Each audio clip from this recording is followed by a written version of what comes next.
Hi, welcome back to the channel. Well, a new series called Super Car Bargains and Builds. Not necessarily just supercars, you see, play on words there.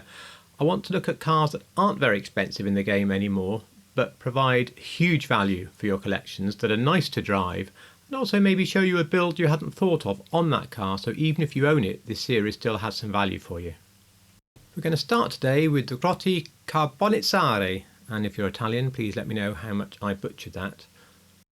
I better level with you right from the start that this car is a bit of a mongrel, mixing Aston Martin V12 Zagato and Ferrari F12. And on top of that, it has a folding hardtop like the Ferrari California. Anyway, we'll talk about it once we've heard it.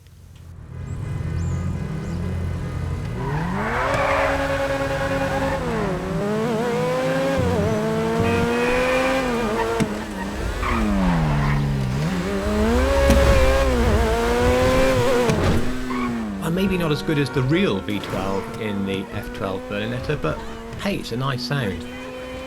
While I mentioned earlier the car is a bit of a mongrel, and you could well argue it should go in the Muddled Identity series, but it's my channel and I like the car so much I just didn't feel I could do that to it.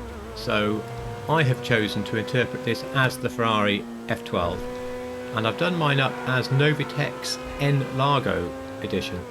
And when I say done it up, that really means Torino red, the spoiler, and those carbonic Z wheels with the red rim, because there's really very little other customization that's available at all for this car.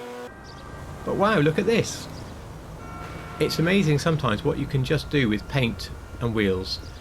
So change the wheel style, and this is a custom crew colour. I'll leave details down below on how this was achieved, and it even matches her jacket now. This is as close as I could get to this stunning UK registered Novitec F12. Wow, I'll take it on the track in a second so we can see just how it actually drives, but as to the thorny issue of the roof, just leave it up all the time, you can barely even see it's retractable. I should add that you can find these cars in the traffic and steal them. You can't keep them, but it gives you a free test drive and a bit of a police chase. But as to how it drives, really nicely is the answer. You can see as you watch this video the car is cornering very flat. There's very little in the way of understeer and just occasionally little bits of oversteer. It can be a little deflected by the bumps, but not terribly much.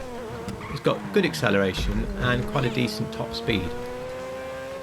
It did a 58.8 for the lap, and if you watch my showcases where I take other cars around here, you'll realise that's a very creditable time, especially considering this car only has stage 4 engine. I haven't done the other performance upgrade like I always do on showcase cars. So yes, it's actually a quick and really pleasant car to drive, as well as being able to be made to look very interesting. So in summary, I think this thing is an absolute bargain. $195,000, a little bit for paint and wheels, stage 4 engine tune maybe, and you are away. A great car for your collection, but also a great car to pull out and drive now and again. Do you own one of these? Do you think of it as a Ferrari, an Aston Martin? Do you just cruise with the roof down? I'd love to know your thoughts on this car down below.